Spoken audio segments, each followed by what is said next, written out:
Bom, pessoal, muito bom a gente conseguir estar aqui nessa noite para poder falar um pouquinho de pasto, né? Um pouquinho de tecnologia, sendo isso um assunto tão desafiador e recorrente dentro do nosso meio, né? Então, a gente conseguiu hoje trazer aqui dois dos grandes nomes aí de assuntos relevantes, quando a gente pensa em manejo de pastagem, né, que é o Leandro Barbeiro, lá da... Leandro Martins Barbeiro, né, Leandro?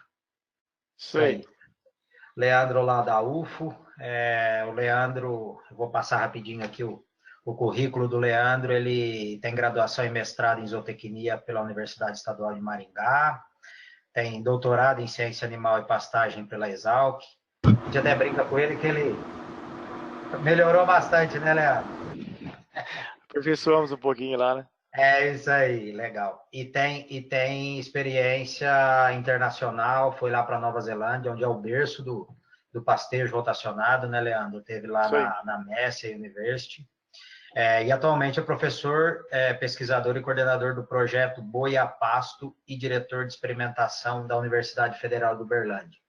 A gente tem convivido, tem visto alguns trabalhos do Leandro lá, então é a árdua missão de levar a tecnologia, transmitir ela dentro da universidade e fazer ela, de alguma forma, levar ela para fora da universidade.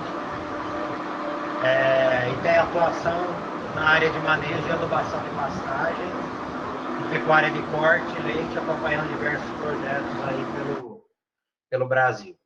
Né? Então, acho que tem visto bastante coisa, acompanhado bastante coisa, tem uma experiência prática bastante grande aí para nos ajudar e vai compartilhar um pouco do conhecimento dele. Né? E o Ernesto Coserneto, que é o gerente nacional da Truteste, da linha de cercas elétricas, né Ernesto? A Isso. Truteste, que é uma marca Tatamars. Agora, depois você vai contar um pouquinho aí dessa transição, né? Mas o Ernesto, ele tem graduação em Medicina Veterinária pela UniOeste, pós-graduação em Desenvolvimento Gerencial e Marketing pela Fundação Toledo de Ensino. Então, também está aí na árdua luta de levar a tecnologia para o campo, de levar inovação para dentro da porteira, levar novas ferramentas, apesar da gente saber que nem todas são tão novas assim, né? Mas, na verdade, é uma tentativa de fazer com que, efetivamente, todas as tecnologias disponíveis funcionem, né? E no dia a dia ela consiga trazer resultado para a nossa pecuária. Então, ficou por último, eu vou me apresentar. Eu sou o Helder Bruno, engenheiro agrônomo, lá da Exalc, sou diretor comercial hoje da JetBov, então nós vamos falar um pouquinho. Então, para nós, de novo, é um prazer conseguir ter vocês aqui, Leandro e Ernesto, para a gente bater um papo. Eu vou mostrar, vou falar rapidinho aqui, só para a gente contextualizar o objetivo desse encontro aqui. Tá? Mas eu queria, antes de qualquer coisa, fazer algumas observações sobre as coisas que a gente vai ver aqui. Então, basicamente, nós vamos falar de tecnologias antigas, né? Nós não vamos falar de nada novo. Então, quando a gente pensa em manejo de pastagem, nós estamos trazendo conceitos que foram desenvolvidos lá atrás e ainda a gente tem algumas dificuldades de assimilação. Cerca elétrica não é uma tecnologia nova, não é uma ferramenta nova, mas a gente ainda está passando por processos de melhoria e de tradução para pegar todo aquele conceito e conseguir usar ele no campo. Quando a gente pensa em potencial no Brasil de área de pastagem, o potencial é gigantesco. Então, a gente tem uma quantidade de área para ser trabalhada e melhorada que é muito grande. Só da gente a gente já consegue aumentar a produtividade aí das fazendas.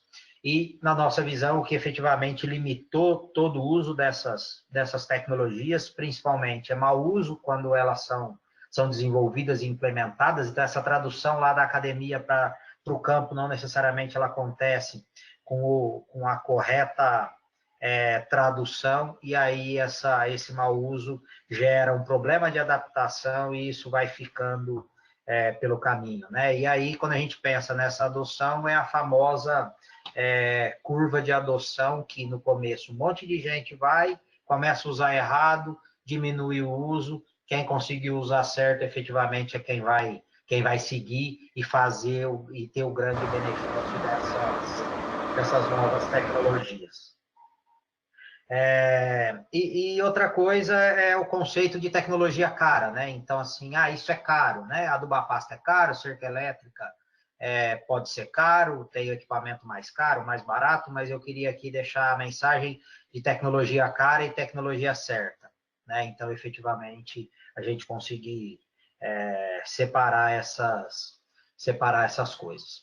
Então, com isso, eu vou mostrar para vocês um pouquinho do que é o nosso trabalho, e nós vamos efetivamente seguir para deixar os mestres compartilharem um pouco dos assuntos que são relevantes dentro do nosso objetivo de hoje, que é efetivamente falar da importância do correto manejo de pastagem, para que isso consiga alavancar e ter um melhor resultado dentro do nosso sistema de produção.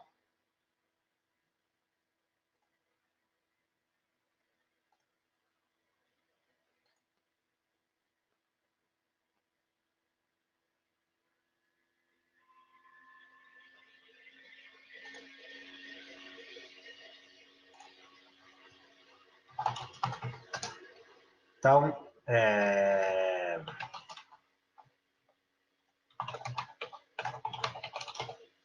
está compartilhada a tela aí, pessoal? Assim. Assim, né? Então, vamos lá. Então, basicamente, é o seguinte, o que eu queria já trazer para vocês vão ver isso aqui algumas vezes, o grande objetivo da JetMove como plataforma tecnológica é trazer informação, é ajudar o produtor para que ele consiga fazer o melhor uso das tecnologias que ele tenha disponível.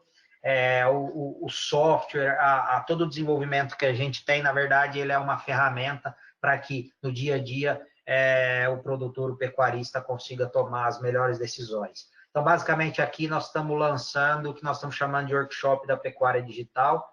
Isso diferencia um pouco. Fica aqui o convite. Toda sexta-feira, 17 horas, nós temos um webinário lá, que basicamente é para ensinar, para mostrar como é que é o uso efetivo da tecnologia, da ferramenta, né? Então, aqui nós estamos falando de workshop da pecuária digital, a gente tentar fazer disso aqui um bate-papo.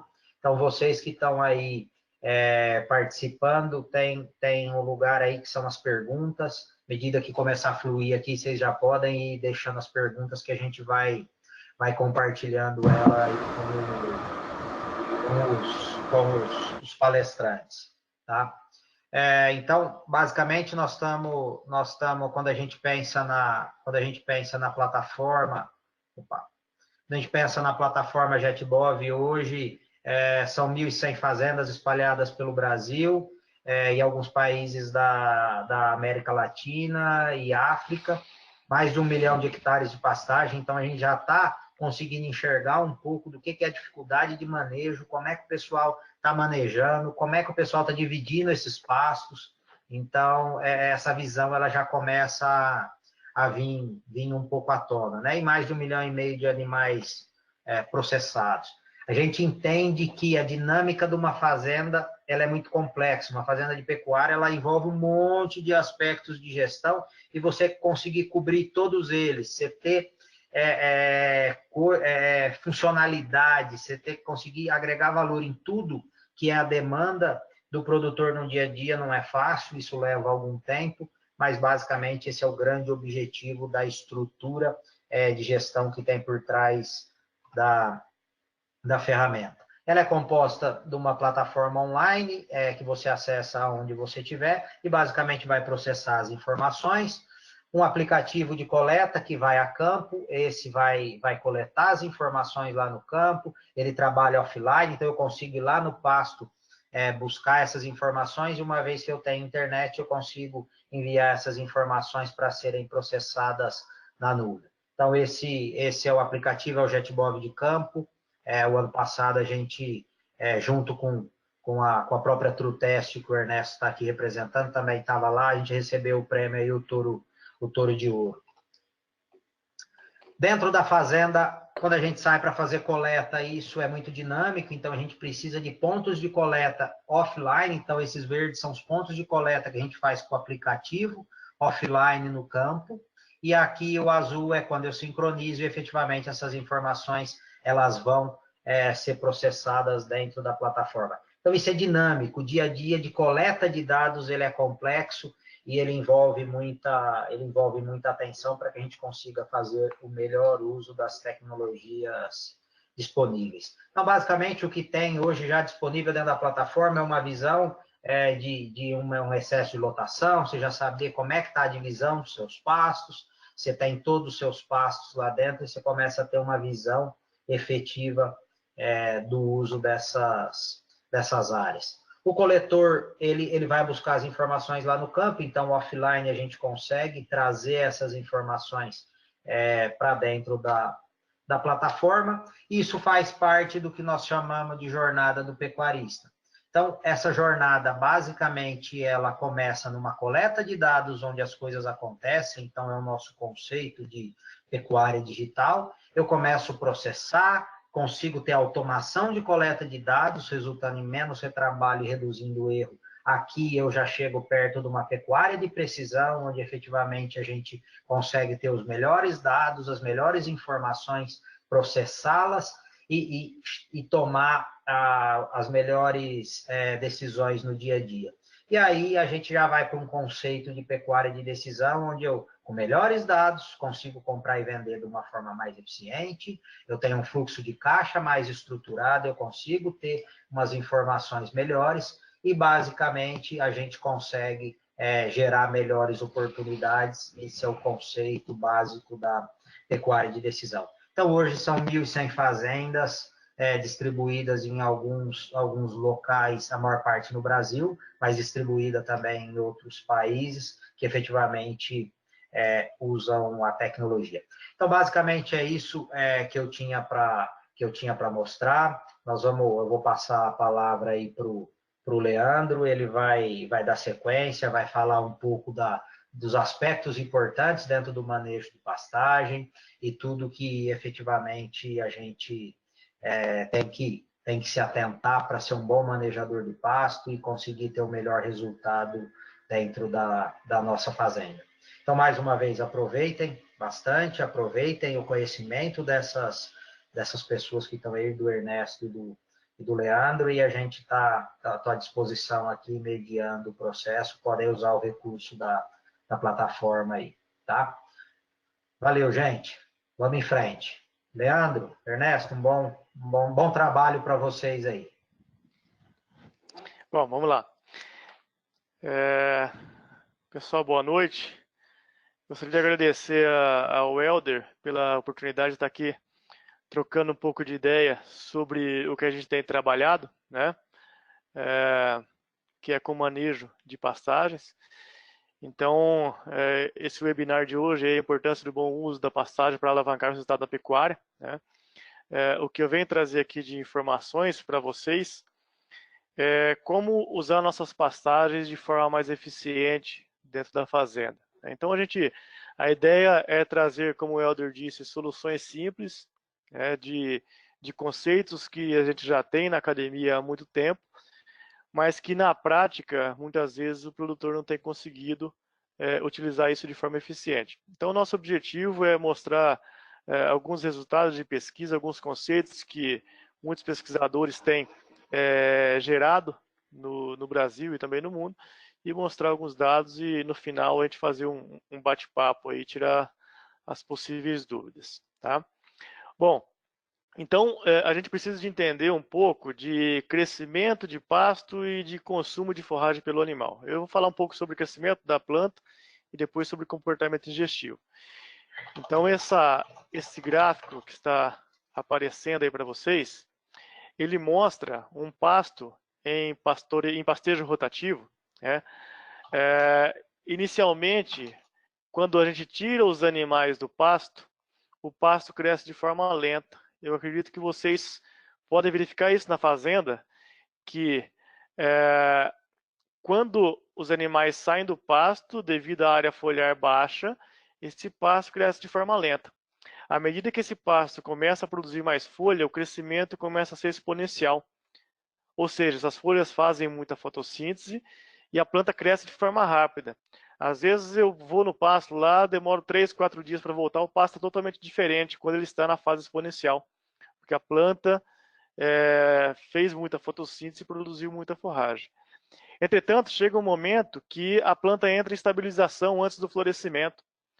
A planta continua produzindo forragem, mas a forragem que é produzida em cima nas partes superiores do pasto, ela é compensada negativamente por uma senescência na parte de baixo, ou seja, a planta ou o pasto se mantém estável enquanto massa. A massa não se altera. Tá?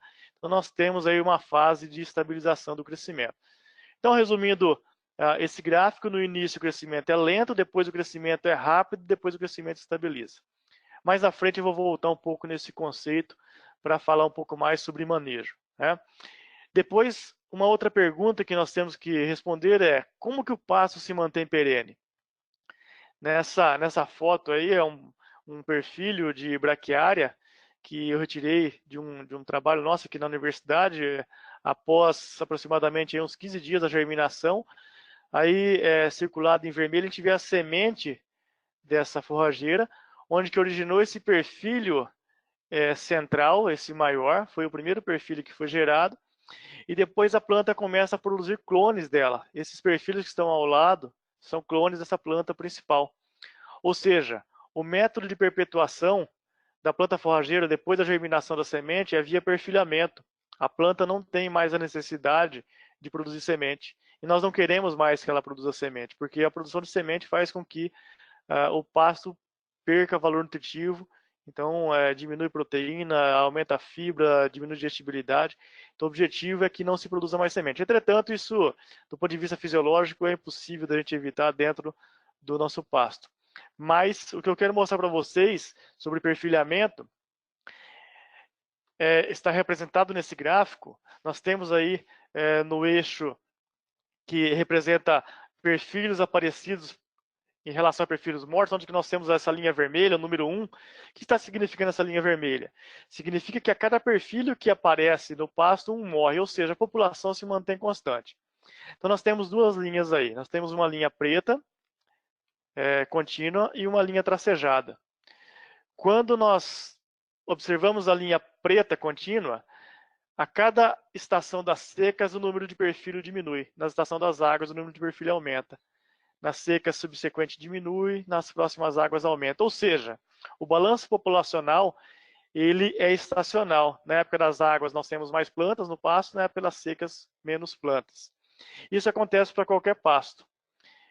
Então no pasto da linha tracejada abaixo, o padrão de resposta é o mesmo da linha contínua preta. A linha tracejada aumenta na época das águas e diminui na época da seca. Só que a diminuição da época da seca não consegue ser compensada na época das águas subsequentes. O que significa isso? Significa que esse pasto está degradando. Significa que a população de plantas desse pasto está diminuindo. Quando isso acontece, após 5, 6, 7 anos, o produtor tem que fazer a reforma desse pasto. Então, muitas vezes o produtor pergunta para a gente, de quanto em quanto tempo que eu tenho que reformar um pasto? Se eu seguir a linha tracejada, eu vou dizer, nesse caso aí, que após 6, 7 anos eu tenho que reformar esse pasto. Agora, se eu seguir a linha preta contínua, eu vou dizer para ele que eu nunca vou ter que reformar esse pasto. Pasto é cultura perene, não há necessidade de ser reformada desde que a gente dê condições para esse pasto ser perene. Né? Então, como que o animal pasteja? Né? Se a gente olhar esse animal aí, ele pastejando, né? Uma girafa pastejando, ela está tendo uma dificuldade grande, né? Ela está abrindo as patas dianteiras para conseguir coletar forragem. Ao nível do solo, a forragem muito baixa. Ao ponto que essa outra girafa está no ambiente de pastoreio mais adequado, onde que a forragem está acessível ao nível da boca dela. Ou seja, ela está com o ambiente pastoril adequado. A estrutura que o pasto está fornecido para ela é a mais adequada. Mas Obviamente nós não estamos aqui para falar de manejo de pastejo em girafa, né? Vamos falar de manejo de pastejo de bovinos, né? Então nós temos aí 4 situações. A situação de cima aí, um animal pastejando na neve, esse animal está coletando forragem. Entretanto, uma pequena quantidade de forragem. O animal remove a neve, vai lá e pega um perfil lá embaixo. Na parte de baixo, é uma situação mais corriqueira aqui no Brasil, um pasto rapado na época da seca. Os animais estão consumindo forragem também, entretanto em pequena quantidade. Quando a gente vai para as fotos da direita, a oferta de forragem é muito alta, é elevadíssima. Entretanto, esse animal, ele não consome forragem da forma que ele gostaria, da forma que ele tem exigência em consumo de matéria seca diária.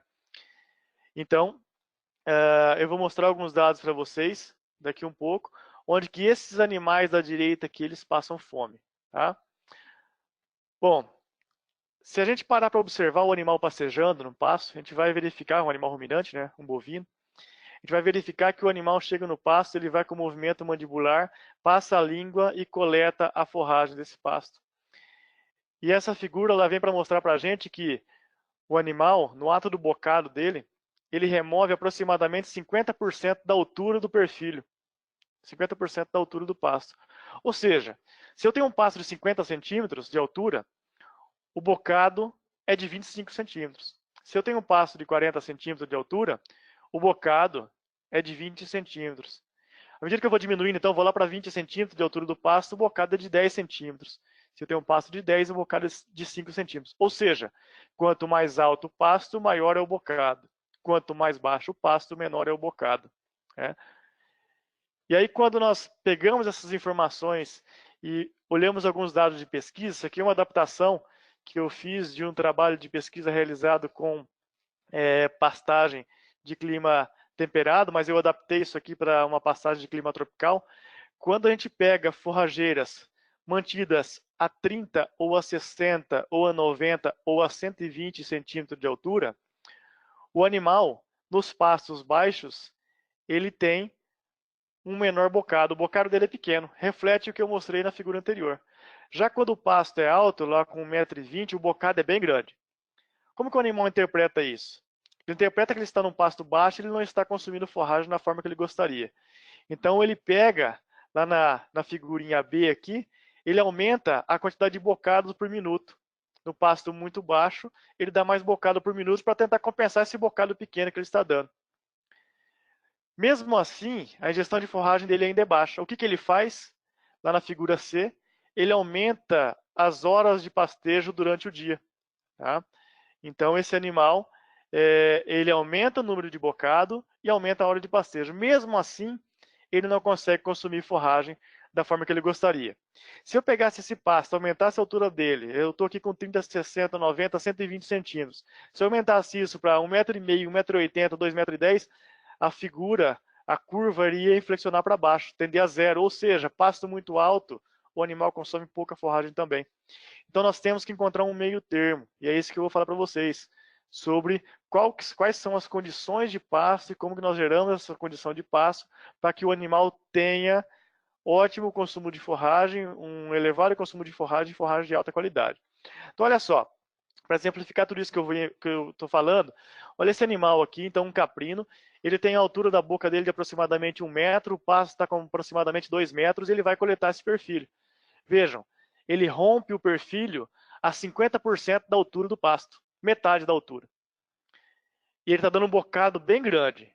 Ele vai lá, vai romper, tá? Tá fazendo o bocado, fez o bocado, está comendo, está mastigando, só que ele está no primeiro bocado ainda.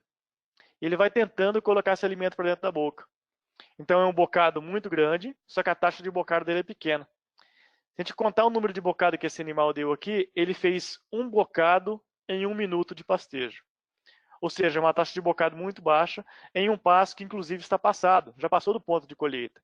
O valor nutritivo desse pasto é muito baixo. Tá? Quando a gente passa por uma situação um pouco distinta, uma situação de um animal mantido em um pasto, uma condição um pouco melhor, olha a taxa de bocado desse animal. Vou contar os bocados dele. 1 bocado, 2, 3, 4, 5, 6, 7, 8, 9, 10, 11, 12. Em média, esse animal dá 1,5 bocado por segundo. E além disso, esse animal está removendo um material de excelente qualidade, que é uma forrageira que não está passada, valor nutritivo adequado, né? Uma outra situação, para mostrar comportamento digestivo, esse animal, vou passar para frente aqui, um minutinho. Esse animal vai ser colocado em condições de pastejo, onde que tem pastos com boa estrutura, bem manejados. Esse pasto que ela está, para essa espécie forrageira, é um pasto bem manejado. Então, o que a vaca percebe? Ela percebe que o pasto tem um bom valor nutritivo e está em uma estrutura adequada para o pastejo. Então, olha só como que ela pasteja. Ela não perde tempo em pastejo. Poucos passos, movimentos das patas dianteiras bem reduzidos. E ela vai para a esquerda e para a direita. Para a esquerda e para a direita. E veja, se a gente fizer uma medição aqui, ela está removendo aproximadamente 50% da altura desse pasto. E ela não desperdiça essa forragem. A eficiência de colheita dessa vaca é muito alta. Então ela segue sem desperdício. Ela não pisoteia o pasto, não derruba o pasto, ou seja, o que ela está pisoteando aí é o pasto que já foi pastejado. Se fosse um pastejo rotativo, eu poderia trocar esse animal de pasto, que o pasto já estava no ponto de saída. Só com uma passada de boca que esse animal deu. E ela vai indo para frente, ela vai sendo trocada, ela vai sendo passada para frente em outras parcelas. Tá? Vai para uma outra parcela bem manejada, numa situação com uma estrutura boa, com bom valor nutritivo, e ela continua com o mesmo padrão de resposta enquanto ao comportamento digestivo dela. Vejam, ela aproveita toda a parcela, vai para a esquerda e vem para a direita. Vai para a esquerda e vem para a direita. Ela não desperdiça a forragem. Notem a altura do focinho dessa vaca aqui, que daqui a pouco ela vai levantar ela porque a altura vai aumentar. A próxima parcela é um pouco mais alta, um pasto passado. Um pasto com valor nutritivo ruim e um pasto mais alto. Olha o que essa vaca faz. Aumenta, já levantou a cabeça. E já levantou e já foi lá na frente. Olha a velocidade dos pastos. Ela deu um pastão lá para frente e já foi para frente. Já vai para a próxima parcela. De novo, já foi com a boca lá na frente. Não tem mais aquele movimento para a esquerda e para a direita. O animal percebe imediatamente a estrutura do pasto e muda o comportamento dele. Voltou para uma parcela bem manejada. O que ela faz? Imediatamente puxa o freio de mão dela, para de andar. Movimento do pescoço para a esquerda e para a direita. Para a esquerda e para a direita. Ou seja, a vaca nos ensina a manejar o pasto. Se a gente observar o comportamento digestivo do animal, se o animal tiver com caminhamento, com muitos passos, andando demais dentro do pasto, significa que está na hora de trocar o animal de pasto. Que eu estou errando no manejo de alguma forma. Tá? Então essa vaca está mostrando para a gente a condição ideal de pasto. Vou passar para frente, tem muitas parcelas aqui, eu passo para frente, acho que a mensagem era essa. Bom, vamos lá para o pastejo rotativo, né? Efetivamente mostrar sobre o manejo. Bom, quando que eu devo colocar o gado para pastejar no pastejo rotativo? Então aqui uma situação, um experimento com trabalho com capim Tanzânia, onde que os animais foram tirados do pasto e o pasto entrou em rebrotação, tá? Então, entrou em rebrotação lá dia 8 de dezembro, 28 de dezembro, 4 de janeiro, 14 de janeiro, foram passando os dias, 20 dias, 27 dias, 37 dias. À medida que foram passando os dias, foi aumentando a altura do pasto e aumentando a quantidade de luz que o pasto capta, a luz solar que chega. Com o aumento da altura do pasto, inicialmente o pasto produz sua folha. Lá aquela primeira figura que eu mostrei para vocês, daquele crescimento que é lento no início, depois ele é exponencial. O pasto produz sua folha. Por que ele produz sua folha? Porque ele tem que fazer fotossíntese. As folhas que ficaram remanescentes pós-pastejo, elas são folhas velhas. Então o pasto precisa de produzir folha jovem para fazer fotossíntese. Então chega um momento que a planta começa a fazer muita folha, mas ela começa a inflexionar para baixo, ela diminui a produção de folha. A hora que ela começa a diminuir a produção de folha, ela começa a produzir colmo. Por que a planta está produzindo colmo? Porque está havendo uma competição por luz entre as plantas e ela quer jogar as folhas dela para cima. A hora que ela faz isso e ela começa a produzir colmo e ela joga a folha mais para cima, as folhas de baixo começam a ser sombreadas. A hora que a folha de baixo começa a ser sombreada, inicia o processo de senescência. Então aqui começa o desastre do manejo do pastejo. A hora que eu tenho colmo e a hora que eu tenho senescência. Colmo é material lignificado, material de baixo valor nutritivo. Senescência é um material verde que foi produzido e entrou em senescência, um mecanismo fisiológico da planta para jogar nutriente na parte superior do dossel. Então, esse momento que o pasto começa a produzir muito colmo é quando ele capta aproximadamente 95% da luz que chega no pasto, somente 5% que vai para baixo. Esse é um referencial teórico que nós temos, e nós na pesquisa correlacionamos essa informação com um dado muito simples de ser medido, que é altura. Então, para Capim, Tanzânia, a altura que eu devo colocar o gado para pastejar é com 70 centímetros, ou seja, eu não devo deixar esse pasto passar desse ponto. Isso aqui representa como se nós estivéssemos em uma rodovia e eu vou lá observando as placas de velocidade dessa rodovia. E está lá me dizendo que a velocidade máxima dessa rodovia é de 100 km por hora. Isso significa que se eu passar de 100 km por hora, eu posso tomar multa ou causar um acidente. É o que está acontecendo aqui do pasto. Se eu passar de 70 centímetros, eu posso ter problema com como e problema com senescência, prejudicar o desempenho animal. Mas eu posso andar 60, andar 55, ou seja, a altura de entrada pode ser antes disso aqui. Esse é o referencial teórico máximo. Tá? Então, essa é a altura máxima que nós devemos trabalhar por Tanzânia, e vou mostrar para outras plantas também. Bom, e quanto tempo que eu deixo o pasto descansando? Qual que é o período de rebrotação do pasto? Depende. Depende do quê?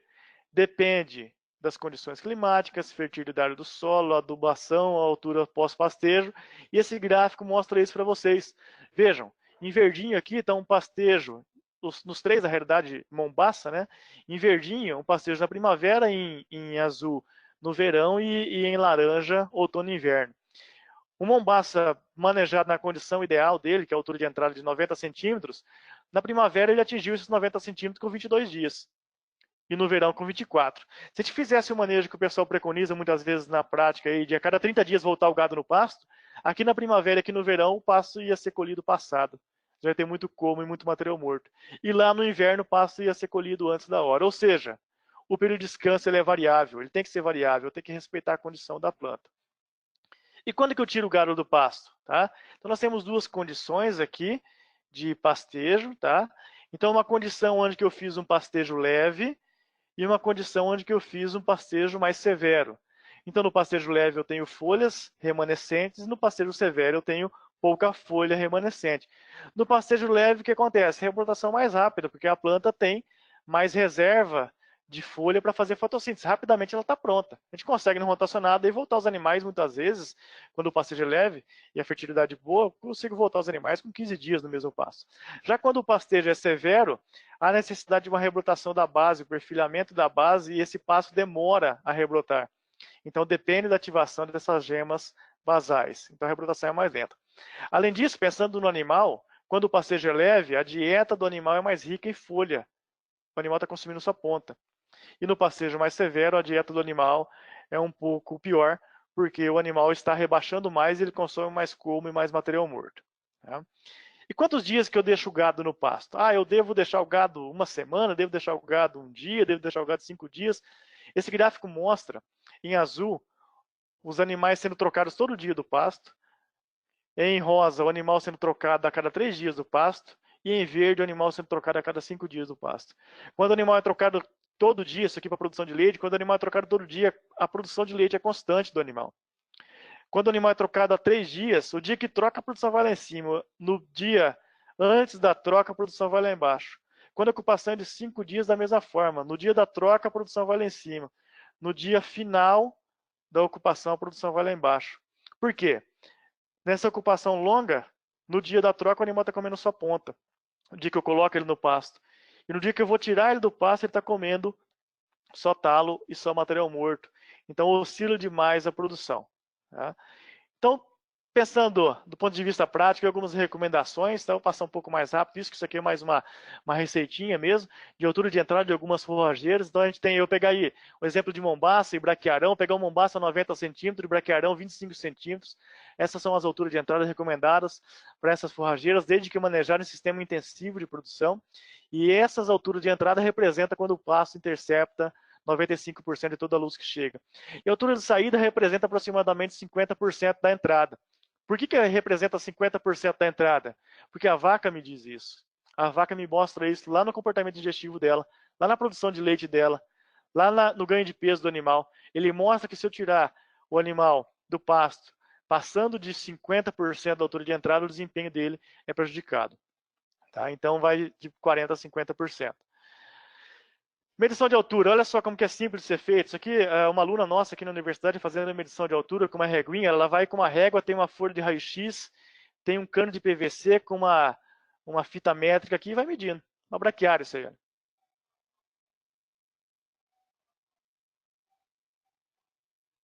Tá? Então vai fazendo medições aleatórias, animais dentro do pasto aqui, para fazer o devido ajuste aí do pastejo.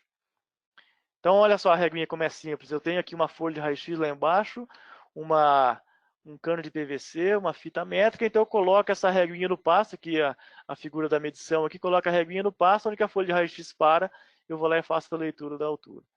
Como que a gente faz isso na prática? Então aqui um exemplo de um rotativo aqui na fazenda da universidade. Eu exemplifiquei que os animais estavam em pastejo, em um pasto, e fui lá e identifiquei quais eram os 4 pastos que estavam com maior altura, e fiz uma medição de altura na quinta-feira, e defini o meu manejo do pastejo para a próxima semana. Eu fiz um período de ocupação média de 2 dias, e eu defini que o primeiro pasto que os animais vão entrar está aqui na sexta-feira, depois eu troco os animais para cá no domingo, depois eu troco os animais para cá na terça, depois eu troco os animais para cá na quinta-feira. E faço uma nova medição e defino a sequência do manejo do pastejo para a próxima semana. Ou seja, eu preciso de medir pasto no meu rotacionado uma vez por semana só, ou a cada 10 dias, 15 dias. Eu defino essa periodicidade. Não há necessidade de ficar medindo isso todo dia. É um processo simples. Tá? Eu vou finalizando, pessoal, mostrar algumas informações, alguns dados. Tá? Se medir a altura do pasto é tão complicado, né? Se isso vale a pena. Então, uma situação aqui em capim-elefante, manejado com altura de entrada a 1 metro, que é o que a gente tem na pesquisa, que é a condição ideal para o rotativo, ou manejado com 27 dias de descanso, que nesse caso dessa pesquisa representou 1,20 m, ou seja, a altura dos pastos aqui tinham 20 centímetros de diferença somente no momento da entrada. Então, os resultados mostram, eu vou passar mais rápido aqui, mas mostra que nós aumentamos 52% a produtividade de quilograma de leite por hectare por dia. Aumentou a produção por vaca e aumentou a lotação. Experimento de 2 anos realizados na Exalc, tá? O resultado final disso aqui foi que só com o manejo aumentou 50% da produtividade. Ou seja, a forragem sendo colhida de forma mais eficiente. E para finalizar aqui, um trabalho realizado também pela equipe do professor Sila lá na Exalc, onde que eles trabalharam com eficiência de colheita aqui. À esquerda tem um pasto de braquiarão manejado a 25 centímetros na entrada, e à direita um pasto de braquiarão manejado a 35 centímetros na entrada, ou seja, 35 centímetros pasta um pouco passado para essa condição. E eles adubaram os pastos com 50 ou 200 kg de N. Quando eles adubaram o pasto bem manejado com 200 kg de N, a rentabilidade do processo aqui foi de R$ 400 a mais.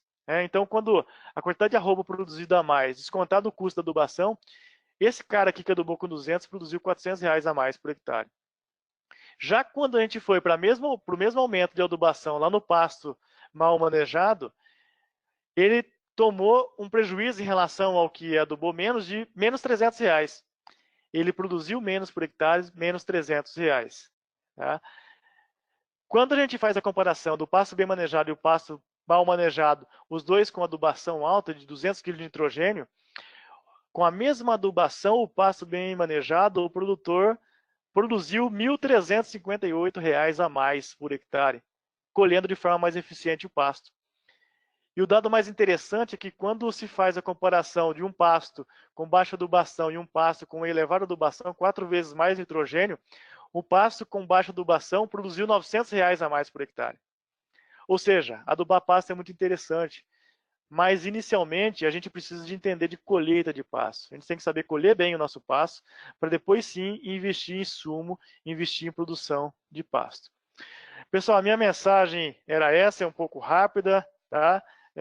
Estão aqui os meus contatos de e-mail, de telefone também. Tem o Instagram do nosso grupo aí, que é o @gepforufo, tá? Vocês podem seguir os nossos trabalhos. Esse WhatsApp, quem tiver interesse pode me mandar mensagem depois, eu adiciono vocês no WhatsApp do nosso projeto Boia Pasto aqui da universidade. Agradecer a atenção e eu fico à disposição de vocês para as possíveis dúvidas.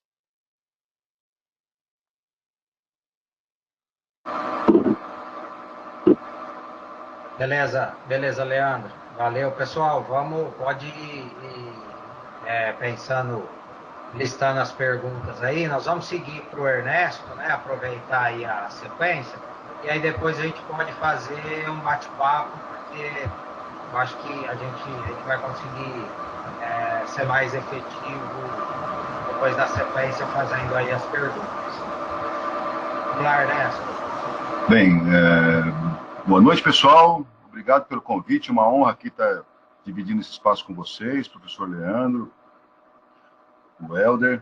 Bem, apresentando rapidamente, né, eu sou o Ernesto, sou gerente da linha de cercas elétricas do Teste, veterinário. E sobre a empresa, então, o grupo Trutest é um grupo da Nova Zelândia, e nós fomos recentemente comprados por um grupo investidor da Suíça.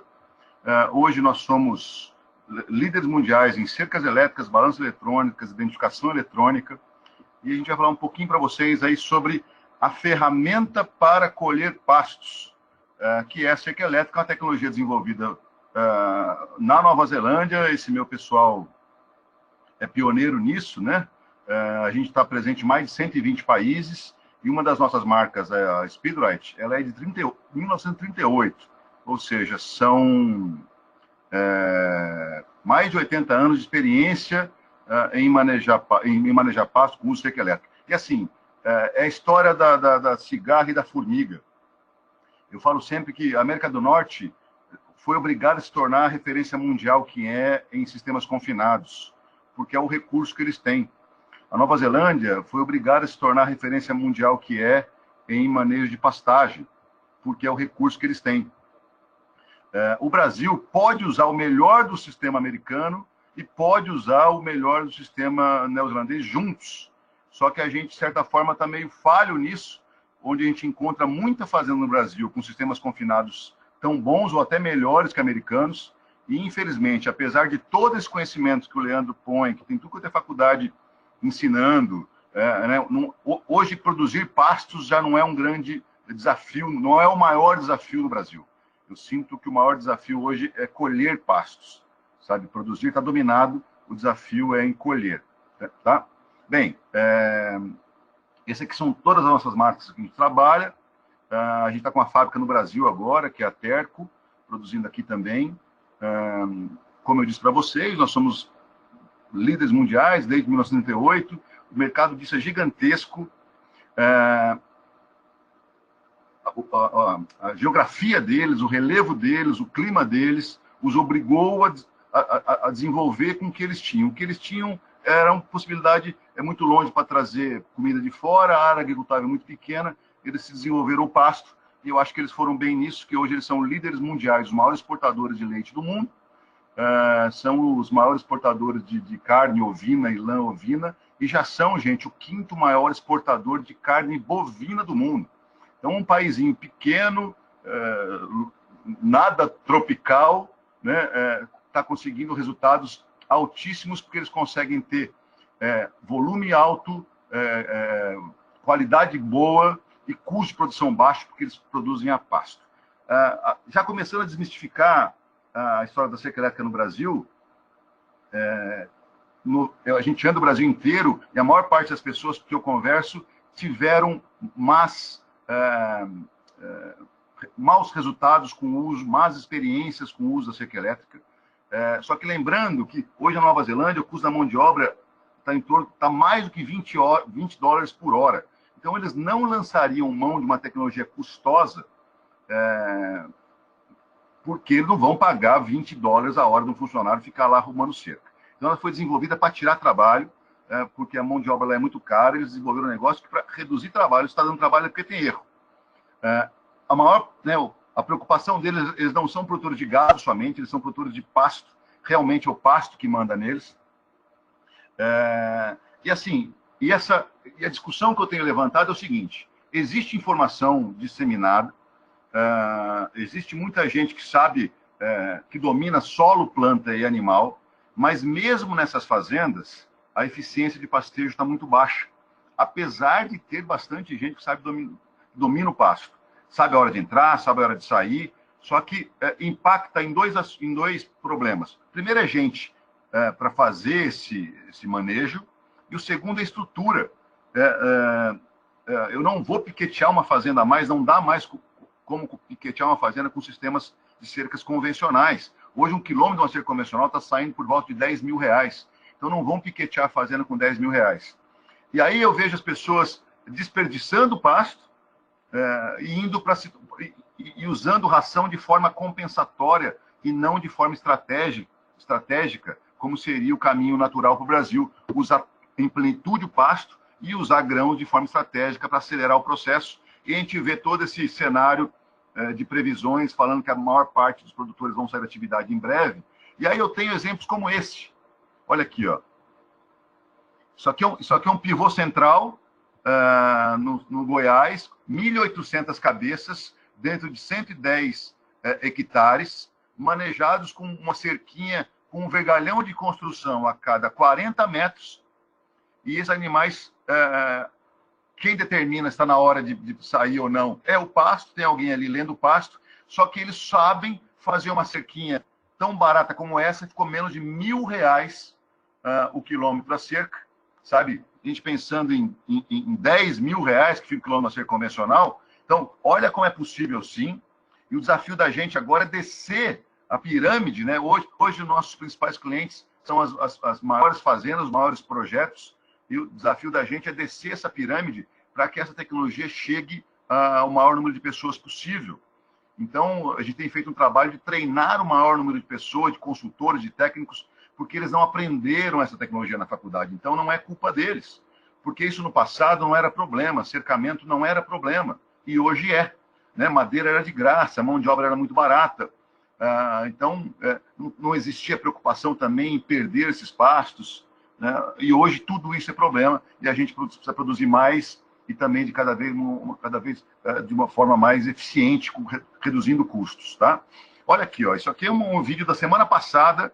Isso aqui é um cliente nosso de Naviraí, que integração lavoura-pecuária, fez calor 15 dias para trás, choveu 15 dias para trás na região de Naviraí, e esse pasto que ele plantou numa densidade maior, estava querendo passar, e que se ele bota os animais, aqui são 350 cabeças de 350 cabeças de 450 quilos, que se ele bota os animais nesse piquete, ia deitar todo esse capim. E aí a opção nossa foi comer de fora para dentro, com uma cerquinha móvel, que a gente vai mudando assim que os animais comem aquela parcela que a gente ofereceu para eles.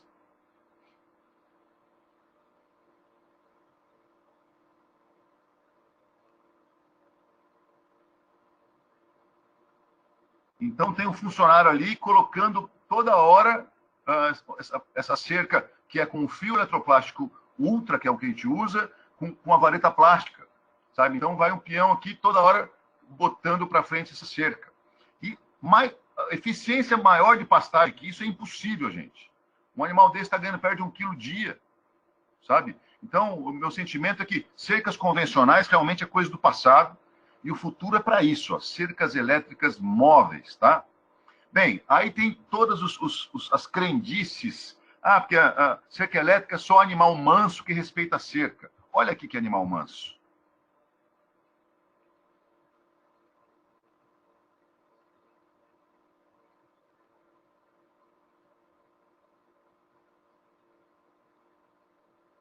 Então, assim, olhem bem essa estrutura dessa cerca e percebam o que está impedindo esse animal de entrar no mel. É a estrutura robusta da cerca? Não. É o choque. Então, a gente tem que caprichar no choque e economizar na cerca. A cerca elétrica tem esse objetivo, reduzir estrutura. E com isso fica mais leve, mais barato e mais móvel, tá, gente?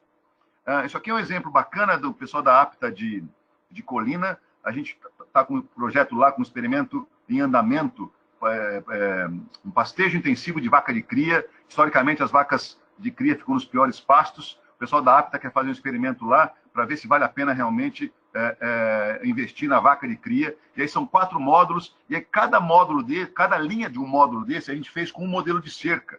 A gente variou, que o Gustavo, o Flávio, baita parceiros nossos, e cada linha dessa a gente fez alterando número de fios, distância entre postes, tipo de postes, poste de plástico, poste de vergalhão e poste de madeira, 20, 30 e 50 metros de distância entre postes, tipos de fios, aquele fio eletroplástico ultra e arame normal. E o bacana, gente, que até o momento nenhum tipo de cerca desse não surtiu efeito. Os animais estão respeitando essa cerca. Então, está sendo esse o primeiro trabalho acadêmico no Brasil sobre o tema. Esse tema era marginalizado no Brasil, só que ele é tecnologia. Eu tenho dito assim, cerca elétrica é comida. Cerca elétrica é você disponibilizar comida barata para o animal. Então, nós precisamos dominar a cerca elétrica, sim. Só que é uma brincadeira, uma provocação que eu faço com o mercado. Eu mando essa por WhatsApp. Qual é a voltagem mínima para você ter na cerca? Como devo basear a compra do edificador por potência ou por quilômetro? Ou seja, uma série de perguntas que eu mando para a turma, e a turma se dá conta que ele não sabe responder nenhuma pergunta dessa. E não existe tecnologia que funcione se ela não for dominada. Então, tá aqui o professor Leandro, que é um dos primeiros a me abrir as portas da universidade, assim como a Exalc, a Federal de Minas Gerais, Federal de Goiás e várias outras, me abrir as portas para que a gente leve essa informação para os acadêmicos, para que essa turma aprenda a levar essa informação para frente. E resumindo muito rapidamente, para as pessoas entenderem o que é cerca elétrica, a melhor maneira de comparar ela é comparar com o sistema hidráulico. A bomba d'água, gente, empurra água no tubo. O eletrificador empurra o choque no arame. Quanto mais HP a bomba d'água tem, mais vazão. O eletrificador não é HP, chama joule, mas pensa no joule como se fosse HP. Então, quanto mais joule, mais voltagem. Então, mais HP, eu empurro mais água. Quanto mais joule, eu empurro mais choque. Nós precisamos ter, no mínimo, 4.000 volts no final da minha cerca. No ponto mais extremo da minha cerca. Se eu não tenho 4.000 volts na cerca, eu não tenho cerca. Então, não ter 4.000 volts no final da minha cerca é como não ter água chegando no final da minha tubulação. Se não tem água chegando no final da minha tubulação, eu vou procurar problemas ao longo do caminho, ou eu me dou conta que a bomba é pequena para o meu projeto. Assim é com o choque. A Nova Zelândia tem equipamentos de meio joule de potência até 63. E 99% dos eletrificadores vendidos no Brasil são inferiores ao nosso menor eletrificador, que tem só meio joule. E aí você começa a entender por que a cerca elétrica é tão mal falada no Brasil. Porque é a soma do equipamento muito fraco, que na hora que o primeiro capim, folha de capim, toca esse arame, rouba todo o choque, é um furo, né, que vaza todo o choque, somado à instalação errada. Então, uma bomba muito fraca, instalada corretamente, seria realmente impossível ter resultado. Tá? Então, o eletrificador capta energia tomada, ou da bateria, armazena e dá um tiro. Então, eu preciso saber quanto joule liberado realmente tem, né? Como se fosse quantos HP a minha bombinha tem, porque o alcance é totalmente subjetivo. Né? Eu não sei quanto de alcance eu vou ter, porque eu posso ter arame fino, que é ruim, arame grosso, que é bom, arame enferrujado, que é ruim, arame galvanizado, que é bom, isolador ruim, isolador bom, capim tocando arame, capim não tocando arame. Então, eu posso ter muitas variações que fica praticamente impossível determinar o alcance. O que eu preciso é realmente dimensionar bem meu eletrificador, e eu vou ter certeza que eu acertei na escolha do meu eletrificador, quando lá no ponto mais extremo da minha cerca eu tenho choque de verdade. Choque acima de 4.000 volts, tá? E aí, desmistificando também, como é que eu sei que eu dimensionei bem minha cerca e quais as vantagens disso? A primeira é que o animal respeita mais a cerca.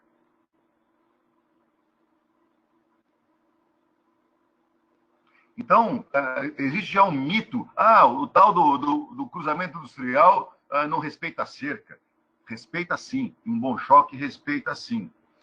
Porque eu tenho que limpar a cerca constantemente. Não, eu posso, óbvio, o capim rouba o choque, só que é uma perda que eu posso compensar com mais potência. Então, uma relação de carga e potência. Veja esse exemplo aqui, ó. Desculpa, esse aqui é um exemplo de uma economia que eu tenho. Uma vez que eu confio no choque e sei que quem segura o animal é o choque, a economia está na redução de estrutura.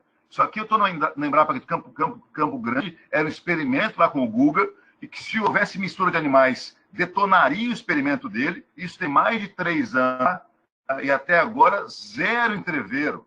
E aqui eu vou sair contando quantos passos de uma lasca até a outra. Vejam só, 3 anos já, vou até acelerar, com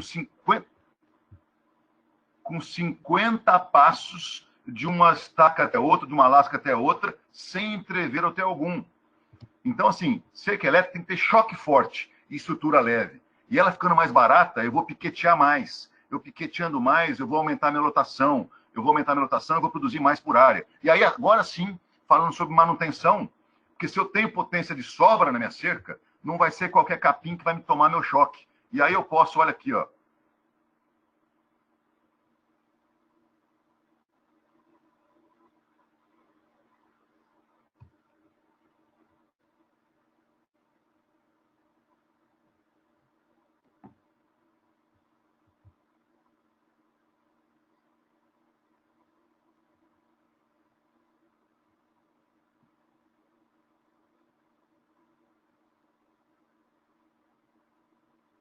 Compensa isso em Joule. O que a gente fez aqui? Não sei por que o cara plantou o milho e depois puxou a cerca. Também tem 40, 50 metros de distância de poste aqui, é uma área de integração também. E aí esse milho cresceu e cobriu toda a cerca. Eu estava com um eletrificador de 6 joules. Aí baixou a minha voltagem. Ou seja, eu estava com uma bombinha de 6 HP. Aí baixou, quando o milho subiu e tocou esse arame, baixou minha voltagem para cerca de 2.500, 2.700 volts. E aí a gente não podia tirar o milho mineral aquela hora. Eu tirei o aparelho de 6, minha bombinha de 6, botei uma bombinha de 12. E aí voltou a subir para 5.900 volts. O gado voltou a respeitar a cerca. Então é possível sim eu compensar as perdas usando mais potência. Bem, aqui não era o momento de dar um curso completo, e sim para dizer que a cerca elétrica é a ferramenta para se melhor colher os pastos. Cerca elétrica é comida. Agradecer o apoio do Helder, principalmente aí o apoio do Leandro, que realmente entendeu esse contexto, e os alunos dele lá estão aprendendo os conceitos básicos da cerca elétrica, e também nos cursos que ele dá ao Brasil inteiro. Aqui estão todos os meus contatos. Como a gente precisa treinar muita gente, a gente usa muito as mídias sociais. Então eu tenho canal no YouTube, eu tenho LinkedIn, eu tenho Instagram, e aqui está meu telefone com WhatsApp. Então eu estou à disposição de vocês. E aí, toca o barco aí, Helder, e muito obrigado novamente.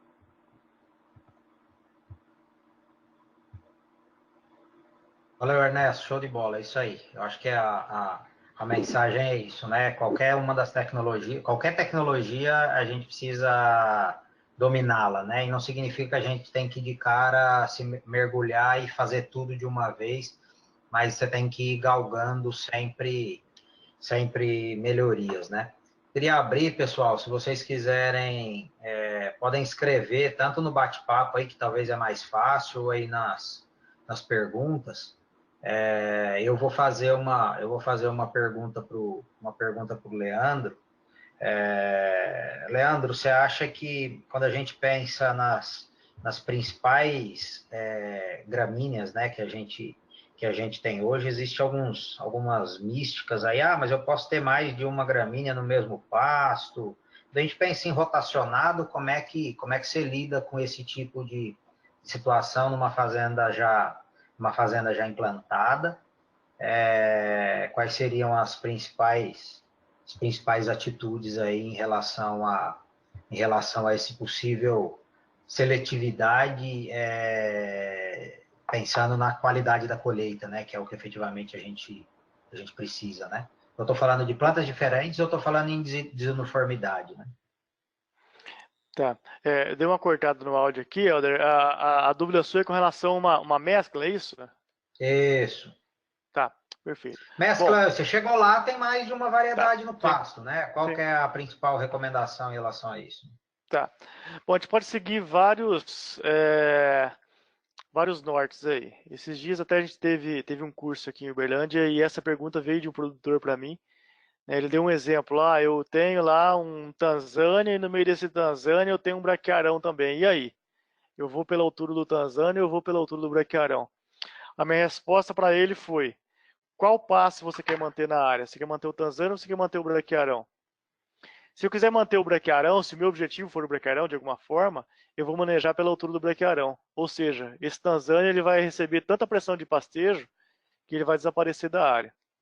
Se meu objetivo for trabalhar com o Tanzânia, que de fato acaba sendo o mais sensato, né, uma gramínea de maior produtividade, melhor valor nutritivo, eu vou manejar pela altura do Tanzânia. Com o tempo, a princípio, esse braquiarão vai desaparecendo da área. Ou seja, a gente deve manejar pela gramínea, que é a de principal interesse nosso dentro dessa mescla, né? ou a que é mais produtiva. Então, se a gente tem alguma mescla, alguma mistura de alguma forma, seja ela intencional ou não, a gente deve manejar pela gramínea, que é o nosso objetivo principal dentro do pasto, e aí seguir as alturas, as recomendações para essas gramíneas. A gente tem acompanhado bastante projeto em fazendas comerciais, e tem levado os alunos em muitas fazendas, e a gente encontra muito essa situação. A situação de tem um pasto lá e ele tem 2, 3 espécies dentro do pasto. Então, esse conceito a gente tem levado para a prática também. E aí a gente tem treinado o pessoal no sentido de manejar para a espécie que é a principal nossa. É a espécie que a gente está objetivando maior eficiência de colheita, maior eficiência de aumento de lotação. Legal. Ernesto, chego na fazenda, tem um monte de arame velho lá, que já tinha das cercas, ou então eu tenho um monte de cerca que eu quero mudar. Posso desmanchar a cerca convencional e fazer cerca elétrica? O que que eu posso aproveitar de material? Qual que é a recomendação em relação a isso? Bem, primeiro, as pessoas têm que entender que a cerca elétrica é uma cerca leve, com menos estrutura, com distâncias maiores. Na verdade, quem determina a distância entre postes é o relevo, né? Então, tem sido muito comum, Helder, a gente chegar em fazendas onde o cara desmancha as cercas e com a mesma madeira que ele tem madeira para piquetear a fazenda inteira, muitas vezes mais, tá? Quanto ao arame, o arame enferrujado não é mais um bom condutor. Um bom condutor é um arame galvanizado, né? Assim, e é muito parecido com água. Essa relação com água é muito boa de pensar, porque assim, quanto mais calibre, melhor, e quanto mais galvanizado, é melhor. Então, arame fino e enferrujado é horrível. Arame grosso e galvanizado é top. Então, é por aí a forma de usar. Legal. E se eu tiver que fazer algum investimento, priorizar o principal investimento da cerca elétrica, pelo que você falou, é o aparelho, né? O aparelho, efetivamente, ele é a bomba, né? Exato. Assim, o bacana é que hoje eu consigo consigo fornecer material e informação para a pessoa, para o produtor, fazer uma cerca realmente muito, muito barata, sabe? Só que concentra o investimento no eletrificador e economiza na estrutura e economiza na mão de obra. Porque uma coisa é você pagar para um cerqueiro fazer um palanque a cada 4 metros. Outra é para fazer a cada 30, e muitas vezes a 50, e muitas vezes a gente nem tem usado mais palanque, tem usado vergalhão de construção, ou aquela vareta plástica. Então, realmente, mão de obra, muitas vezes, mão de obra externa, muitas vezes a gente até descarta, que não precisa usar. Então, realmente, e com menos estrutura, realmente fica muito mais barato o quilômetro a ser construído. Entendi. Legal. Leandro, quando a gente pensa como é que efetivamente é o trabalho de manejo, né, ao longo você mostrou ali perfilhamento ao longo do ano, tal. Então, Sim. agora nós estamos praticamente no final, assim, já terminou a estação chuvosa, né? O pessoal está deixando aí os rotacionados. Qual que é a principal recomendação nesse momento? Porque eu acho que tem um aspecto importante, né? O Ernesto já trabalhou um pouco desses pontos em alguns vídeos dele, que é o aspecto da roçadeira. Realmente na Nova Zelândia o pessoal usa a roçadeira em último caso e faz de tudo para quem roça o pasto é o animal que está lá, né? Roça no bom sentido, porque tenta acertar o manejo para não ser uma operação de roçada, né? Mas, Leandro, conta um pouco como é que é o uso esse acerto do pastejo, as principais recomendações em relação a isso, porque a gente tem visto um pouco no campo, o pessoal realiza isso no meio da estação chuvosa, outros fazem no início da estação chuvosa, outros já querem fazer no final. Quais os principais, se não existe uma receita de bolo, quais os principais aspectos em relação a isso? Tá. Bom, Helder, as épocas de transição para a gente elas são muito importantes aí para tomar decisão no manejo do pastejo, né? Então, de forma geral, quando a gente pensa numa fazenda de pecuária, a pasto, a época da transição das águas para secas tem que ser a época onde que a gente tem a maior massa de forragem, maior estoque de forragem dentro da fazenda. Ou seja, esses pastos têm que, de alguma forma, ter passado a época das águas, acumulando forragem. Eu tenho que fazer meu planejamento do manejo para que isso ocorra, para que eles venham acumulando forragem, para lá no mês de... Eu vou pensar aqui na região centro-oeste, sudeste, né, que a transição aí vem em abril aproximadamente, para que em abril essa fazenda tenha o seu máximo de estoque de forragem. Porque a partir daí, a produção de forragem ela é muito baixa, né? Então, a tendência de massa está diminuindo. O que acontece na prática? Na prática, o objetivo é fazer isso, só que coincide que março, abril é também a época de florescimento dessas gramíneas. Braquiária, pânico principalmente. E aí, quando a gente faz isso, eu tenho o objetivo de aumentar a massa e deixar maior massa nessa época. Muitas vezes esses pastos entram em reprodução e aí alonga como, e aí o pasto fica passado, como a turma fala aí na prática, né? Então, de forma geral, o que a gente tem que fazer? A gente tem que evitar esse florescimento, que fisiologicamente a planta vai florescer mesmo. Então, o que a gente faz? A gente tem que rodar o gado mais rápido nos pastos nessa época de transição das águas para a seca. Da mesma forma, se a gente tem esses pastos e o nosso objetivo é aumentar a massa, eu não tenho como rodar o gado mais rápido no pasto e controlar essas inflorescências se meus pastos forem grandes, que o animal seleciona, né? Então eu tenho que, de alguma forma, diminuir o tamanho dos meus pastos, pensando no sistema intensivo, e eu só consigo fazer isso do ponto de vista econômico viável com o uso de cerca elétrica. É inviável do ponto de vista econômico a gente trabalhar com cerca fixa para fazer esse manejo. Bom, mas aí não consegui fazer isso, meu pasto floresceu, produziu talo mesmo, entrou na seca, e aí, o que eu faço? Roço? Sim, roça. Quando que eu roço? Lá no finalzinho da seca. Roçada de pasto deve ser realizada lá no final da seca. E por que no final da seca? O pasto, com essa produção de colmo, ele armazena a reserva no colmo e na raiz. Então, se eu pego no início da seca, esse pasto já está com bastante colmo, eu vou lá e roço ele, eu eliminei um pouco da reserva que esse pasto tem para passar toda a seca. E de onde que ele vai pegar essa reserva? Da raiz. A hora que ele começa a pegar essa reserva da raiz, o que acontece com a raiz? A raiz fica mais superficial e sofre mais com a seca. Então, por isso que é interessante, se eu errei de alguma forma nesse manejo da transição das águas para a seca, se meu pasto produziu muito talo e eu tenho que roçar, deixa para roçar esse pasto no final da seca. Vai ficar feio, vai passar a seca inteira aquele pasto feio, aquela coisa horrorosa lá, aquele monte de talo lá dentro. Mas, do ponto de vista de manejo, é interessante, a hora que começar a ter indícios das primeiras chuvas, a gente entra roçando. Entrou roçando, rapidamente esse pasto vai rebrotar. Então, a gente tem recomendado, sim, o uso da roçadeira nessas situações, tá? Para rebaixar esses pastos. E na transição das secas para as águas, ela é muito importante também.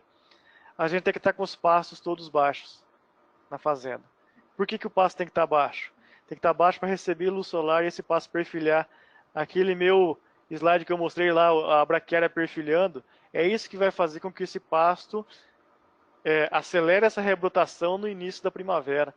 Muitas vezes o pessoal fala, mas tem pasto que fica amarrado no início da primavera. Muitas vezes são os pastos que estão mais altos. Os pastos baixos, rapidamente, ele perfilha, ele produz folha e o gado entra mais rápido nesse espaço. Então, de forma geral, eu tenho que planejar minha fazenda para que em abril eu tenha o máximo de pasto da minha fazenda e em outubro, mais ou menos, eu tenha o mínimo de pasto da minha fazenda, tá? Tentando evitar, obviamente, essa produção de colmo nessa transição das águas para secas. Legal, muito bom.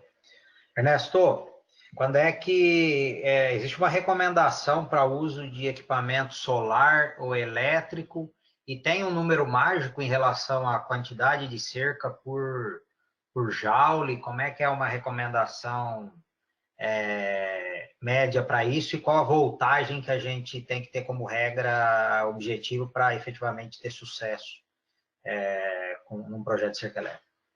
Vamos lá. Então, primeiro entendendo que é impossível garantir alcance com qualquer motor, né? Ernesto, né, fosse uma loja de hidráulico, essa bomba d'água vai dar para quantos quilômetros? Não sei. Depende se a sua tubulação está subindo ou está descendo, se o tubo é grosso ou é fino, se tem muito canto, curva, redutor.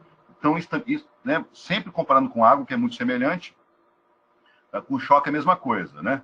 Só que a gente usa um númerozinho, que é como eu falar assim, meu carro eu vou ter por base que meu carro vai fazer uns 6 km por litro, que dificilmente eu vou ficar a pé. Pode ser que em muitas situações me sobre gasolina, e em algumas situações pode ser que eu fique sem gasolina, mas é um número médio. O que a gente recomenda? 1 joule de potência liberada, ou seja, a minha bombinha de 1, eu faria no máximo uns 4 km de cerca. Mas isso eu estou dizendo que é uma média, mediona mesmo, assim, sabe? Não é nada preciso. Que pode ser, encontra uma cerca que o arame está fino, enferrujado, capim tocando arame, isolador ruim, muita emenda, sabe? E capim tocando a cerca. A outra situação totalmente inversa. Arame grosso, novo, galvanizado, isolador bom, pouca emenda, sem capim tocando a cerca. Então, realmente, mas 1 para 4, na maioria das fazendas que a gente usou essa proporção, eu consegui ter mais do que 4, 5 mil volts no final da cerca. Mas também já teve vezes que eu passei vergonha, até com amigos, cheguei lá, só que ele tinha vazamentos, vamos falar assim, muito graves na cerca dele, só que a gente também tem sistemas que eu descubra onde é que está esse vazamento, e rapidamente a gente corrigiu, e ele pôde optar. E aí, amigo, você quer botar mais potência, ou você quer tampar os furos, que seria tirar esses problemas, reformar esses problemas? Ah, não, vou trocar esses cabos, que é onde estava vazando mais choque. Ele trocou os cabos, a voltagem subiu para 8 mil volts. Né? Legal. Importante também, o choque é o mesmo, seja ele o liquidificador alimentado via bateria ou via tomada. Se via bateria, eu posso, o painel solar capta energia, armazena na bateria, a bateria toca o eletrificador. Então, o eletrificador gasta, o painel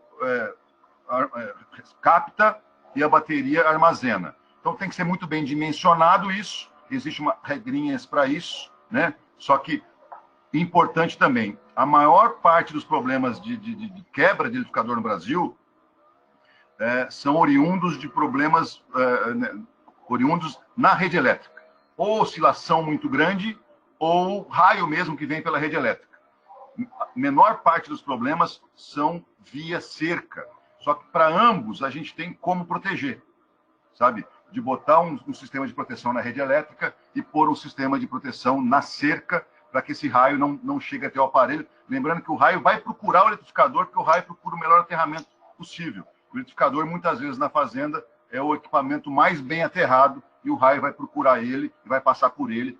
Por isso que a gente precisa desviar eles, seja via tomada ou seja via cerca. A gente desvia para o aterramento, para esse aparelho não passar por esse choque, oh meu Deus, por esse raio não passar pelo eletrificador. Então, é vantajoso usar sistemas solares, porque você sai fora da fonte de maior problema, que é a rede elétrica. Então, a maioria dos aparelhos velhos, semana mesmo a gente encontrou uma fazenda com um aparelho com 20 anos de idade, estava ele lá no painel solar e com o kit para-raio na cerca. Então, o número mágico é esse, o choque é o mesmo, tanto independente da fonte de alimentação, mas dê preferência por usar solar, que a durabilidade é bem maior. Choque é 4.000, você falou, né? O animal começa a respeitar a cerca no mínimo de 4.000 volts, e você vai usar essa regrinha de proporção de uma bombinha de 1 HP, você faz 4, 5 km. Se ela tem 20 HP, você vai fazer aí 80 km. Tá? 1 para 4. Leandro, chegou a primeira pergunta aqui, ó. O Zé Neto está te perguntando o seguinte: quais estratégias podemos adotar para ter o menor estoque de forragem no final da seca e possibilitar uma rebrota e perfilhamento de capim no início da estação chuvosa, sem que a lotação comprometa o rebrote vigoroso da forragem, né? Então, tá um pouco na linha da sua resposta anterior. Ok, tudo bem. Bom, Zé Neto, é o seguinte, naturalmente, na fazenda, o estoque de forragem no final da seca ele é baixo mesmo, né? Então, se a gente mantém lotação na fazenda, consequentemente, esse estoque vai ser menor. E aí vem a sua preocupação, né? Como não prejudicar essa rebrotação, né, dessa lotação, com essa lotação na fazenda, essa rebrotação no início da época das águas. Bom, então vai depender do seu sistema de produção. Se você tem um sistema de produção de ciclo completo, onde que trabalha com confinamento, por exemplo, na época da seca. Então, normalmente, a lotação sua na transição das secas para as águas, sua lotação é baixa, porque você confina os seus animais na seca e grande parte desses animais saíram da fazenda, né? Ah, não, mas o meu sistema é um sistema de cria somente. Eu tenho vacas na minha fazenda e eu não consigo ter tanta oscilação de lotação. Ou seja, eu tenho 1000 vacas na fazenda, por exemplo, e eu tenho sempre 1000 vacas. Eu não consigo fazer esse ajuste de lotação. Nós temos uma ferramenta que a gente usa muito em fazendas, que chama-se sequestro do rebanho, né, onde que a gente pega uma grande quantidade de animais e concentra em uma área da fazenda. Se tiver uma estrutura de confinamento, pode ser utilizada. Se não tiver estrutura de confinamento, tem algumas fazendas que a gente acompanha, que a gente faz alguns piquetões, que a gente chama, que são locais que vai degradar bem o pasto, e de alguma forma a gente fornece para esses animais um alimento suplementar. Que alimento suplementar que pode ser esse? Pode ser uma silagem de sorgo, pode ser um bagaço de cana, dependendo da região, cana in natura fornecida ali para os animais, uma estrutura extremamente simples. Quando eu faço isso, quando eu tiro esses animais do pasto e jogo eles no sequestro, eu deixo esses pastos rebrotarem, ficarem em crescimento livre. Porque se eu deixo o gado no pasto, o pasto começa a rebrotar, tem pasto seco ainda vindo das secas, tem pasto seco, começou a chover, começa a surgir os perfilhos novos. O que os animais fazem? Vão só na planta nova, na planta jovem. E aí o perfil é pequeno, ele tem alto valor nutritivo, mas o perfil é pequeno. Aí vai lá naquele conceito que eu mostrei para vocês do tamanho do bocado, né? O perfilinho é bem pequeno, ele manda um bocado bem pequeno, o consumo de forragem é baixo. Então tem alto valor nutritivo, mas o consumo é baixo. Aí o pessoal fala que o gado dá uma escorrida aí no início da época das águas, né? Escorre por quê? Porque ele não consegue consumir forragem de forma eficiente. E aí o animal não consome forragem, o pasto não rebrota, porque toda folhinha jovem que aparece, o animal vai lá e consome ela. Então, uma estratégia interessante é o uso do sequestro, né? Então, a gente suplementar de alguma forma esses grupos de animais e deixar os pastos em rebrotação. Ah, não, mas eu não tenho a possibilidade de trabalhar com sequestro também, eu não tenho como conservar a forragem na minha fazenda. O que a gente pode fazer?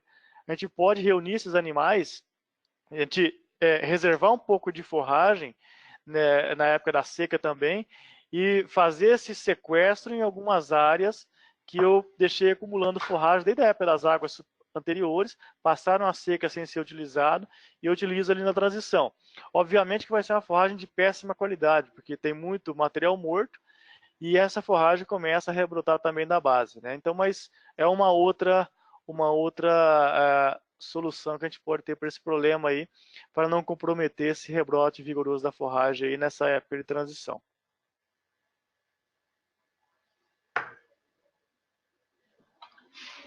Legal.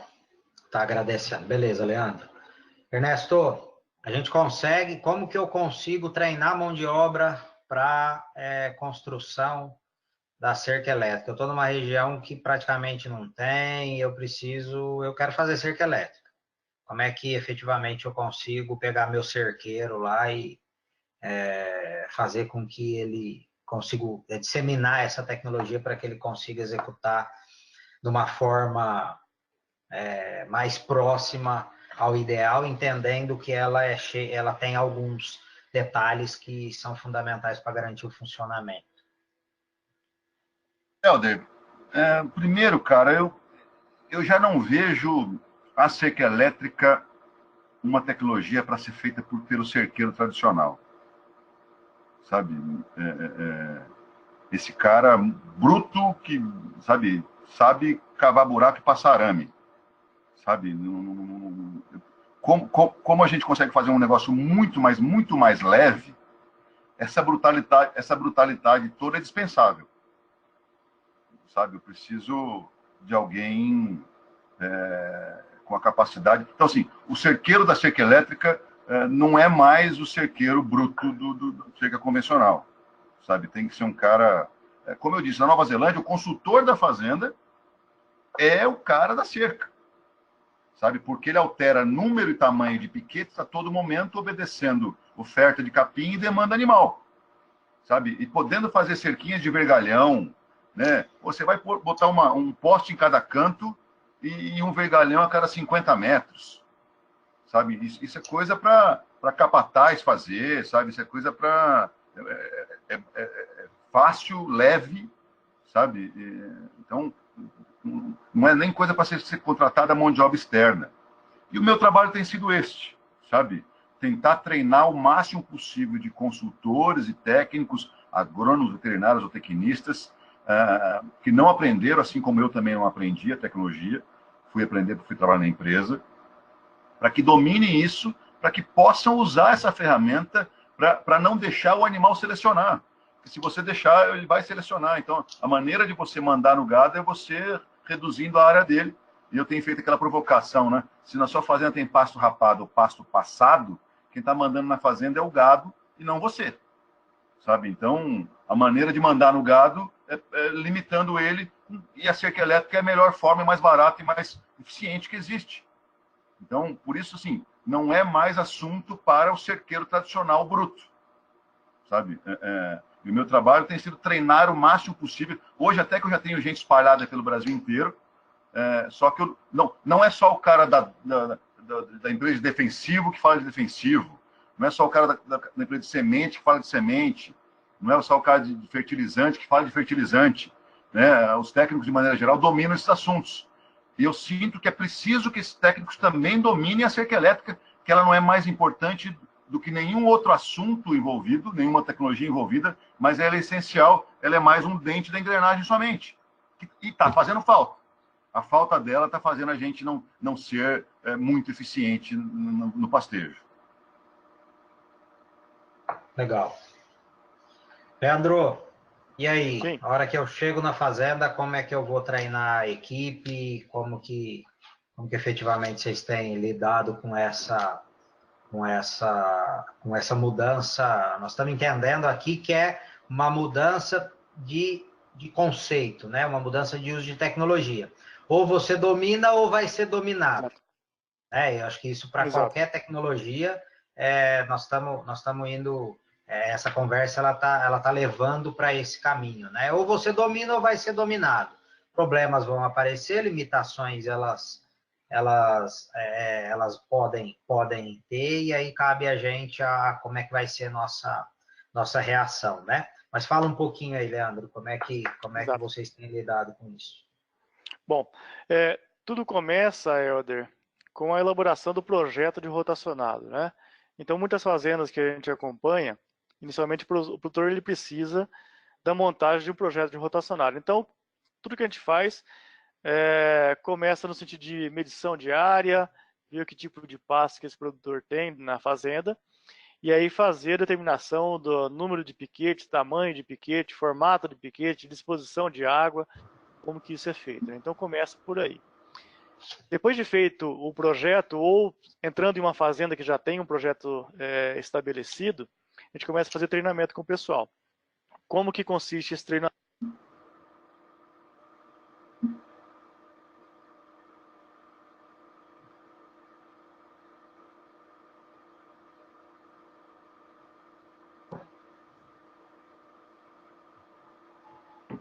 Leandro, tá cortando aí, vê se você não desligou ele. Tá Você tinha ouvindo desligado, agora sim. Mas você pegou até a parte de projeto, vocês ouviram? Isso. Parou no Perfeito. projeto. Perfeito. Então, projeto feito, ou então chegando em uma fazenda que já existe um rotacionado montado, a gente começa a treinar a equipe. O que consiste o treinamento da equipe? Treinamento em medição de altura, para o produtor ou manejador do pasto entender como que os animais devem se movimentar nos pastos, porque o rotacionado hoje não segue mais aquela sequência lógica. Do pasto 1 passa para o 2, do 2 passa para o 3, do 3 para o 4 e assim por diante. O que a gente faz? Os animais saltam de pasto em pasto. Hoje ele está no 1, amanhã ele está no 10, depois está no 15, depois está no 20. O que determina isso? Altura de entrada, né? Então, esse ponto que a gente começa a treinar a turma na fazenda. Só que no início, a gente começa a treinar ele na altura, mas eu continuo trabalhando ele com dia fixo de ocupação. Porque senão vira uma loucura na cabeça do cara ele ter que manejar os pastos por altura e começar a fazer período de ocupação variável. Então não dá certo isso. Então o que a gente começa a fazer? A gente começa a trabalhar com com um período de ocupação fixo e taxa de lotação fixa. Passado um tempo, essa turma começa a entender que o pasto cresce de forma diferente durante as épocas do ano e o pasto cresce de forma diferente de acordo com o resíduo pós-pastejo e de acordo com a lotação que eu tenho na área, de acordo com a adubação, ou seja, tem uma série de fatores que influenciam no crescimento do pasto. Associado à medição de altura, a gente faz mensalmente corte de forragem para o cara fazer o ajuste de lotação. Então eu vou lá, corto o pasto e determino naquele módulo rotacionado quantos animais que cabem. Isso aí é bem simples de ser feito no campo, bem prático. A gente tem feito tanto nas fazendas que a gente acompanha, tanto nos cursos de manejo do pastejo que a gente faz. E a turma que tem participado e tem feito isso, tem visto que parece uma bobagem, na hora que você faz o corte, faz a conta e coloca aquele lote de animais no pasto, é exatamente o que o animal come, é aquela quantidade que você fez na conta e colocou lá, que a lotação seria aquela para aquele módulo rotacionado naquele período de um mês, por exemplo. Então, o manejo do pastejo consiste em cortar pasto. De forma geral, a gente faz isso a cada um mês para fazer o ajuste de lotação e medição de pastos toda semana. Depois de um ano a turma fazendo esse manejo, ele começa a entender então que o período de ocupação e o período de descanso começa a ser variável. E aí é onde que o pastejo rotativo começa a ser mais eficiente. Eu começo a respeitar o crescimento da planta e começo a respeitar o consumo do animal. E aí eu consigo aumentar a lotação e fornecer forragem de melhor qualidade para os animais. Tem fazendas leiteiras que a gente acompanha, que a gente trabalha inclusive em rotacionado com 2 lotes de animal. O animal vai na frente despontando e eu venho atrás com o animal fazendo repasse. Aí já é o ajuste fino do manejo do rotacionado, né? Então a turma, para fazer esse manejo, já tem que estar trabalhando com rotacionado há um tempo, sabendo medir a altura de passo, sabendo fazer troca. Tá? Então, com o tempo, o cara que está manejando ali, ele começa já até a dispensar o uso da reguinha lá e fazer a coisa no olho. Né? Ele já adquire uma experiência que ele começa a identificar qual que é a massa daquele passo, ele conhece os passos dele. Né? Ele sabe qual passo que é mais bem formado, qual que tem mais planta daninha, por exemplo, qual que tem mais espaço descoberto, qual o passo que volta mais rápido após uma adubação. Tá? Então ele começa a aprender, começa a entender como que funciona o módulo rotacionado dele, a coisa começa a ficar automática a tomada de decisão. Então medir a altura de pasto e cortar pasto é auxiliar em tomada de decisão. É isso que a gente tem feito. E quem tem trabalhado com isso aí na prática tem tido resultado excelente.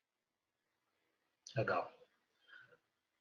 Pessoal, se não tiver mais pergunta, nós vamos ir para os finalmente. Ernesto, mensagem final aí para o pessoal.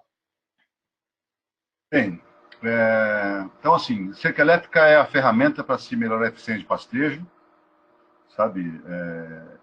O Brasil está carente desse assunto, apesar de ter toda a vocação, e apesar de ter tanta informação disponível, a nossa eficiência de pastejo é baixa, e eu acredito essa baixa eficiência, aquilo que eu falei no começo, a falta de estrutura na fazenda. Eu sei a hora de entrar, eu sei a hora de sair, mas eu vou por aonde?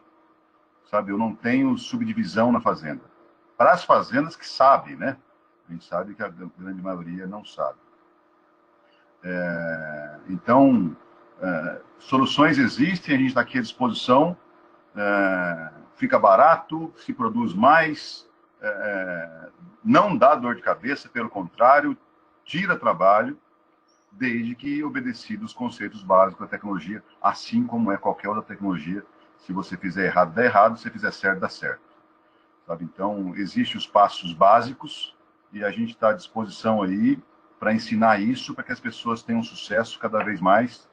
Então, obrigado novamente aí a você, Helder, ao parceiro Leandro, e estamos à disposição. Um abração. Beleza. Leandro, mensagem final aí. Tudo bem.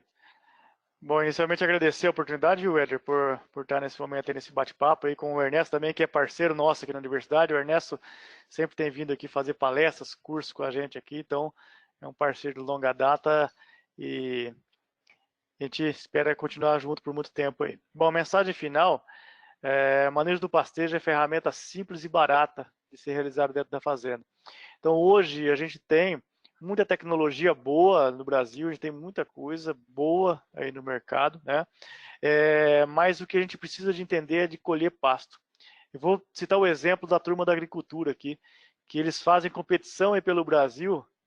Eu tenho na região onde a minha família é produtora, lá no Paraná, onde que eles fazem uma competição da colhedora de soja que menos perde soja na colheita. Então eles assumem aí uma perda de 0,5%, 1%, e nós assumimos muitas vezes no pastejo uma perda de 50%. Então por que a gente não pode ser diferente e colher de forma mais eficiente a forragem? Então, vejam, nós precisamos de colher de forma eficiente a forragem. Depois que eu colhi de forma eficiente a forragem, dividindo o pasto, trabalhando com pastos menores, aí sim, aí eu vou trabalhar com adubação, vou trabalhar com irrigação, animais de genéticas superiores, mas nós temos que saber colher o que nós temos barato aqui no Brasil, que é pasto tropical, que é braquiária e pânico. Isso é produzido de forma barata. Ninguém no mundo produz pasto barato em quantidade e qualidade igual a gente produz. A gente precisa de colher isso de forma eficiente. Vamos aproveitar o que Deus nos deu aí, essa condição ótima do nosso país aí de produção. Vamos colher isso de forma eficiente e continuar ainda mais sendo produtivo e eficiente no sistema de produção nosso. A mensagem é essa. Legal, show de bola. Então tá lançado aí o desafio da colheita do pasto. Helder, o governo da Irlanda criou um projeto para premiar o melhor produtor colhedor de pasto na Irlanda, tá? Outra, assim, às vezes nesses grupos de WhatsApp da gente, Ernesto, para de falar da Nova Zelândia, não dá para comparar a gente com eles. Aí eu respondo assim, realmente não dá não, é covardia comparar a gente com eles.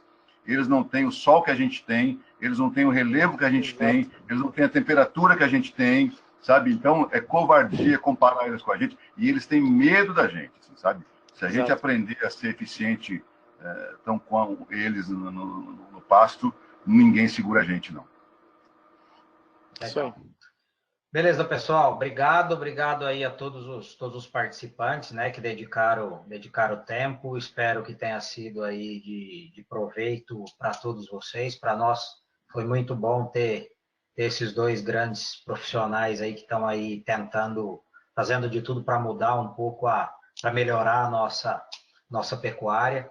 E é nesse intuito que esse workshop, que foi batizado hoje, então vocês participaram do primeiro workshop da pecuária digital aí do JetBov, e tenho certeza que nós vamos ter essa oportunidade muitas vezes. Obrigado, gente, que esteve aí até agora, e se quiser depois enviar mais alguma pergunta, pode mandar para nós, vocês têm os e-mails aí, pode encaminhar que a gente direciona essas perguntas para eles e a gente consegue trazer de volta aí para vocês. Então é isso aí, gente. Obrigado, uma boa noite aí, um grande abraço.